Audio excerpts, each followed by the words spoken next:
Friends, welcome back to my channel. तो आप सब कैसे हैं? आई होप आप सब अच्छे होंगे।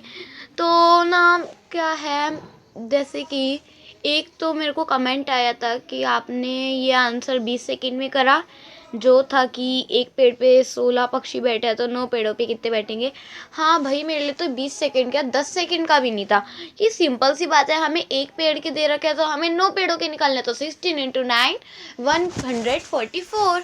तो ये बहुत आसान था। ठीक है, तो अब हम करने जा रहे हैं वर्कशीट। मैंने 2 दिन से वर्कशीट नहीं डाली थी, 15 और 16 तारीख की, क्योंकि हमारे यहाँ पे कुछ प्रोग्राम था, कलश यात्रा वगैरह थी, तो मैं नहीं कर पाई, ये वीडियो वगैरह नहीं डाल पाई।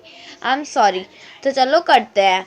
तो फिर ये है पठन अभियायक, मतलब हमें पढ़ने का है। गतिविधि पत्रक हमारी है 26। डेट कौन सी है आज की? 17 फरवरी 2022। और यहाँ विद्यार्थी का नाम, आपको अपना नाम लिखना है, यहाँ पे क्लास टीचर या फिर अपनी सब्जेक्ट टीचर का नाम लिखना है। ठीक है, नीचे दी गई कहानी को ध्यान से पढ़िए और नीचे दी गई गतिविधियों को पूरा कीजिए। हमें इस कहानी को ध्यान से पढ़ना है और फिर ये जो क्वेश्चन आंसर दिए गए इन्हें पूरा करना है। भाई बहुत ही प्यारी कहानी है। मैं देखो, जब भी आपको वर्कशीट समझाती हूँ उससे पहले मैं खुद भी समझती हूँ ना, तो मैंने पढ़ी, बहुत ही अच्छी कहानी थी।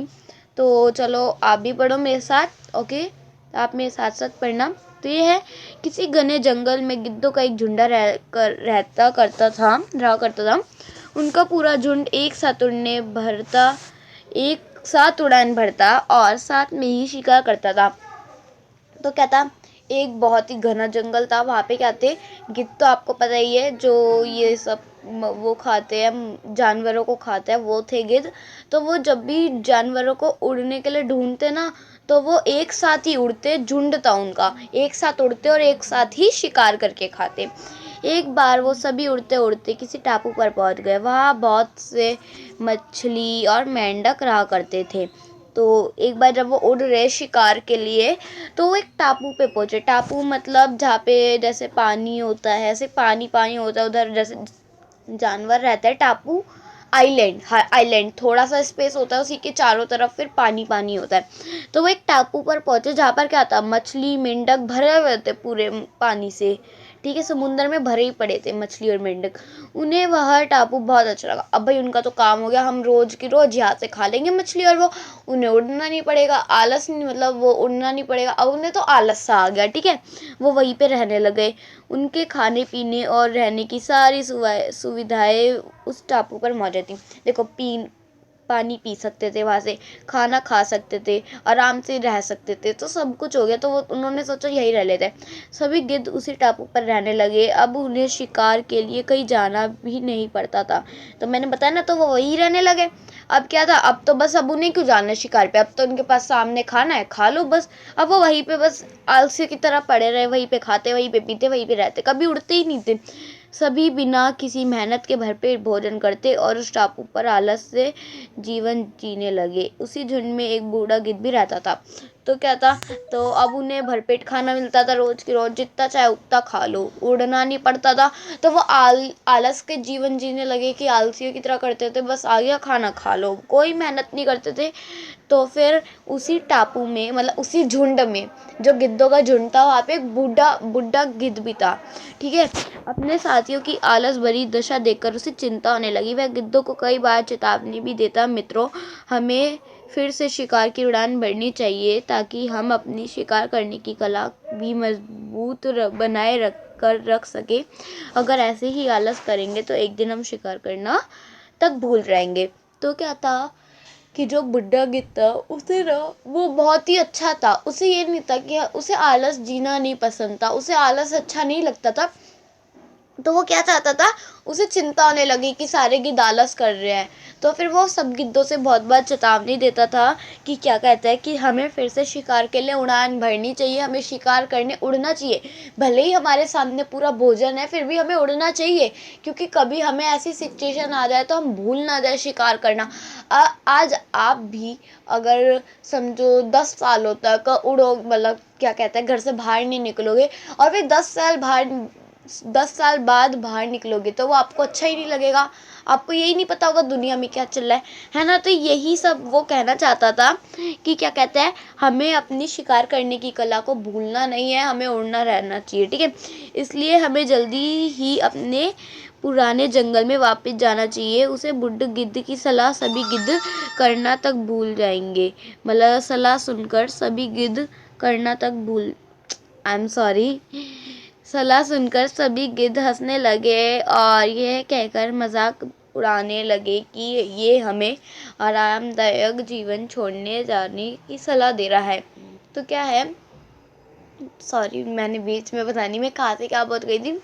तो जो बुड्ढा गिद्ध था वो कहता था कि हम भूल ना जाए, इस वजह से हमें अपने पुराने टापू पे, मतलब पुराने घने जंगल में वापस पहुंच जाना चाहिए और हम फिर से उड़ान भरेंगे, फिर से मेहनत करके खाना खाएंगे।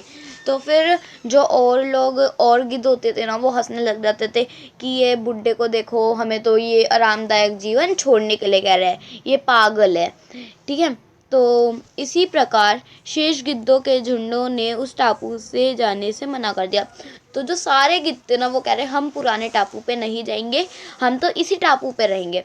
इसके बाद वह बूढ़ा अकेले ही वापस जंगल में लौट गया। तो वो बुढ़ा जो था वो तो नहीं जीना चाहता था आलस भरी जिंदगी, वो फिर अकेले ही जंगल में लौट गया, शिकार करता, सब कुछ करता।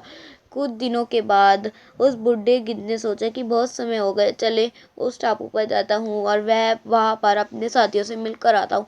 वह बुढ़ा गिद्ध जैसे ही टापू पर पहुंचा वहाँ की दशा देखकर वह हैरान हो गया। तो क्या था कि बुड्ढा अकेले चला गया। तो बहुत दिन बीत गए और वो अपने साथियों से नहीं मिला। तो उसने सोचा चलो मैं तो अपने टापू पे वापस चले जाता हूँ, मतलब उस टापू पे वापस जाता हूँ, अपने साथियों से मिलकर वापस आ जाऊँगा। तो जैसे ही बुड्ढा उस टापू पर पहुंचा तो उसने वहाँ की दशा देखी तो वो बहुत ज़्यादा हैरान हो गया। अरे ये कैसी भयावह जगह थी, ठीक है, मतलब जो इतना सुंदर टापू था वो अब भयावह बन गया था। कैसे, उस टापू पर मौजूद सभी गिद्ध मर गए थे। वो वहाँ पे जो सारे झुंड था गिद्ध का सब मर गया था। वहाँ पर सिर्फ उनकी लाशें ही पड़ी थी। तभी उसे कोने में एक घायल गिद्ध दिखाई दिया। वह उसके पास गया और वहाँ की दशा के बारे में पूछा। तो मतलब क्या हुआ कि क्या कहते हैं, जब वो गया तो बहुत ज़्यादा भयावह जगह थी वहाँ पे। वो इतनी सुंदर से बहुत ज़्यादा भयावह बन गई थी कि उसने देखा कि सारे गिद्ध मर गए, ऐसे कैसे हुआ। और वहीं पे साइड में एक गिद्ध जिंदा था पर थोड़ा घायल सा था, वो भी मरने वाला था। तो फिर ना बुड्ढा गिद्ध उसके पास गया, उससे पूछा। उसने बताया कि पहले तो हम बिना मेहनत भरपेट भोजन करते ही, किंतु समय बीतने के साथ ही टापू पर मछलियाँ और मेंढक कम होने लगे। तो उसने कहा कि जब हम मेहनत नहीं करते थे तो हम ऐसे ही खा लेते थे, आलस से जीवन जीते थे, हमें मछली मेंढक खा लेते। बट उसके बाद जब वहाँ पे सारे मछली और मेंढक ख़त्म हो गए तो फिर वहाँ पे मतलब धीरे धीरे वो खाएंगे तो कम भी होएगी उनकी संख्या, तो वो कम होने लगी संख्या। धीरे धीरे वहाँ पर भोजन समाप्त हो गया। तो सारे मछली मेंढक ख़त्म हो गए, अब उन्हें खाने के लिए कुछ नहीं बचा, क्योंकि हमें बहुत समय से उड़ना का अभ्यास नहीं रहा तो हम शिकार करना भी भूल गए। तो जैसे कि बुड्ढे गिद्ध ने कहा था कि तुम शिकार करना भूल जाओगे, तो ऐसा ही हुआ कि जब उन्होंने बहुत समय तक उड़ने की प्रैक्टिस नहीं करी तो वो भूल गए कि शिकार कैसे करते हैं। इस प्रकार भूख से हम एक एक करके मरने लगे। उस घायल गिद्ध की बात सुनकर बुड्ढे गिद्ध को बहुत बुरा लगा। निराश बुड्ढा गिद्ध वापस अपने जंगल में चला गया। तो यही वो सारे एक एक करके मरने लगे। फिर भूख के मारे, क्योंकि भूख के बिना, मतलब खाने के बिना कोई जिंदा नहीं रह पाता है ज़्यादा दिनों तक, वही पता है। तो वो एक एक करने मरने लगे। जब उसने बुड्ढे गिद्ध ने वो घायल गिद्ध की बात सुनी तो उसे बहुत बुरा लगा कि इन्होंने मेरी पहले बात नहीं सुनी। इस वजह से वो अपने वापस दुखी मन से अपने जंगल लौट गया और वहीं पे अपनी ज़िंदगी जीने लगा, ठीक है। दी गई कहानी में जिन शब्दों को पढ़ने और अर्थ समझने में कठिनाइयाँ महसूस हुई उनकी सूची बनाइए। अपने घर के सदस्य या अपने शिक्षक शिक्षिका से उन अर्थों के उच्चारण सीखिए तथा अभ्यास कीजिए। अब मेरे को तो इसमें कोई हार्ड वर्ड नहीं लगा। अगर आपको कोई हार्ड वर्ड लगता है आप मेरे से कमेंट बॉक्स में उसका मतलब भी पूछ सकते हैं और अब आपको उन्हें कॉपियों में लिखना है, ठीक है। तो यदि आपको बुड्ढे गिद्ध के से कुछ सवाल पूछने होते तो आप क्या पूछते और बुड्ढा गिद्ध उन प्रश्नों को क्या उत्तर देता। कोई 3 सवाल बनाइए तथा उनके उत्तर भी लिखिए। तो आप बुड्ढे गिद्ध से क्या 3 क्वेश्चन पूछना चाहते हो। देखो आपको वो तो आप पूछना चाहते हो वो आप पूछ सकते हो। तो और फिर वो बुड्ढा गिद्ध उसका क्या आंसर देता वो भी आपको लिखना है। तो जैसे कि आप ये पूछ सकते थे कि आप अपने जंगल में वापस क्यों लौट गए, आप मतलब आप आरामदायक जीवन क्यों नहीं जीना चाहते थे। तो बुड्ढा क्यों बोलता है, पहले क्वेश्चन का आंसर देता क्योंकि मेरे को मतलब क्या कहते हैं, मेरे को आरामदायक आलसी जीवन नहीं जीना था। और फिर जब उसने दूसरा क्वेश्चन पूछा आप आरामदायक जीवन क्यों नहीं जीना चाहते थे, तो उसने आंसर दे सकता है कि मैं क्योंकि आलसी नहीं रहना चाहता था, मैं शिकार नहीं करना भूलना चाहता था। ऐसे ही आप तीसरा क्वेश्चन भी पूछ सकते हो। और जो भी आपके 3 क्वेश्चन पूछना चाहते हो वो मैं आप मेरे को कमेंट बॉक्स में ज़रूर बताना। ओके, बुड्ढे गिद्ध की 3 विशेषताएं के बारे में लिखिए। बुड्ढे जो गिद्ध था उसकी 3 विशेषताएं आप लिख सकते हो। देखो, एक तो वो चालाक था, बुद्धिमान था और ईमानदार था। मेरे को ये 3 बहुत ही अच्छा लगा बुड्ढा गिद्ध, तो अब मैंने उसकी 3 विशेषताएं बता दी है। इस कहानी से आपने क्या सीखा, अपने शब्दों में उत्तर लिखिए। आपने इस कहानी से क्या सीखा, अपने शब्दों में लिखना है आपको इसका आंसर। तो भाई मैंने तो सीखा कि हमें कभी भी आलस नहीं करना चाहिए। आपने क्या सीखा वो जरूर बता देना मेरे को।